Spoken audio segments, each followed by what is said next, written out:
It made landfall this afternoon with winds around 150 miles an hour, but right before landfall, it had winds of 155 miles an hour. At 1:57, it becomes a Category 5, so it was very close to being a Category 5 when it made landfall. In fact, there were even some gusts on Sanibel Island that were around 160 miles an hour.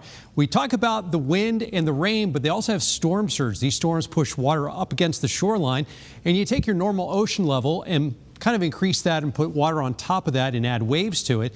And in some hurricanes, you get about a 3 to 4 foot storm surge. But with this one, there were some sections of Florida that had a 15 to 18 foot storm surge, almost 3 times my height, and the water coming up to about the roof level of some houses there.